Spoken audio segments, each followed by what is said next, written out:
Hello friends, मैं सुनीता अग्रवाल। मेरे channel पे आप सभी का बहुत बहुत स्वागत है। तो आज हम बनाएंगे बहुत ही ज्यादा टेस्टी रेसिपी। तो चलिए बनाना शुरू करते हैं। आज मैं आपको होटल रेस्टोरेंट में मिलने वाली धनिया पुदीने की हरी चटनी बनाना बताती हूँ कैसे बनाई जाती है। मैं इस चटनी को आपको 3 तरीके से बनाना बताऊंगी, जिसे आप चाट के साथ साथ सैंडविच, पूड़ी, पराठे, चपाती, आप किसी के साथ भी खा सकते हैं। ये सभी के साथ खाने में टेस्टी लगती है। तो चलिए बनाना शुरू करते हैं। चटनी बनाने के लिए ये हमने 2 कप हरा धनिया लिया है। धनिया के अंदर जो थोड़ी सी पतली वाली डंडियां थी उन्हें हमने रहने दिया है, क्योंकि इससे चटनी में अच्छा फ्लेवर आता है। आधा कप पुदीना। हम धनिया पुदीने की चटनी बना रहे हैं, इसलिए हम पुदीने का इस्तेमाल कर रहे हैं। आप चाहें तो सिर्फ धनिया का भी इस्तेमाल कर सकते हैं। आधा इंच अदरक का टुकड़ा छोटे पीस में काट लिया है, जिसे पीसने में आसानी रहेगी।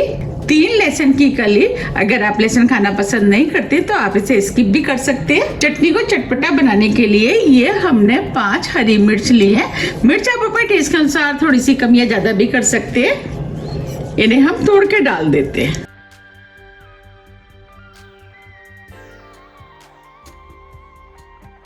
अब ये चटनी खाने में और भी ज्यादा टेस्टी लगे और चटनी में गाढ़ापन आए, तो इसके लिए ये हमने बूंदी लिए।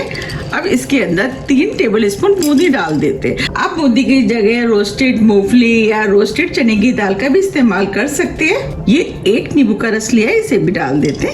1 टीस्पून जीरा, 1 टीस्पून काला नमक, 1/4 टीस्पून सफेद नमक। नमक आप अपने टेस्ट के अनुसार थोड़ा सा कम या ज्यादा भी कर सकते हैं। अब इसके अंदर 1/4 कप पानी डाल देते हैं। अब चटनी को मिक्सी से महीन पीस लेते हैं। ये हमने चटनी को मिक्सी से महीन पीस लिया है। अब चटनी को हम इस बाउल में निकाल लेते हैं। चटनी को आप अपने टेस्ट के अनुसार थोड़ी सी गाढ़ी या पतली भी कर सकते हैं।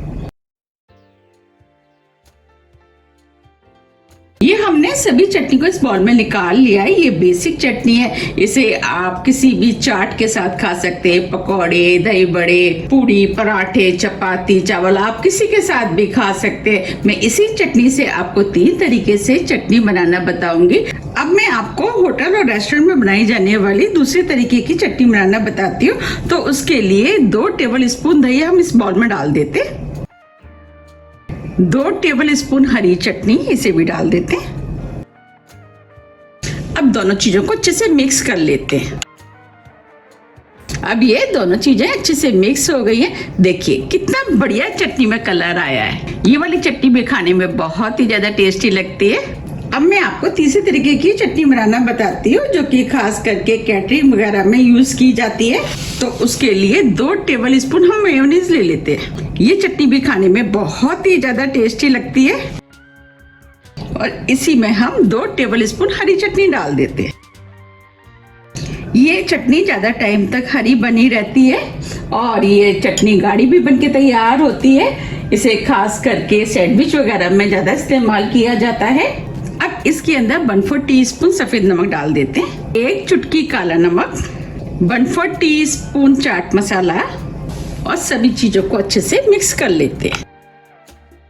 ये चटनी भी खाने में बहुत ही ज्यादा टेस्टी लगती है। आप इस चटनी को 4 से 5 दिन के लिए किसी भी एयरटाइट डिब्बे में भर करके फ्रिज में रख सकते हैं और जब भी आपको खानी है आप निकाल करके खा सकते हैं। देखिए कितनी क्रीमी चटनी बनके तैयार हुई है। आप इस चटनी को किसी भी सैंडविच में लगा करके खा सकते हैं और आप चाहे तो स्नैक्स के साथ भी खा सकते हैं। मैंने आपको 3 तरीके से चटनी बनाना बताया है। ये बेसिक चटनी जिसे चाट और खाने के साथ इस्तेमाल किया जाता है। ये दही वाली चटनी, इसे खास करके होटल और रेस्टोरेंट में बनाया जाता है।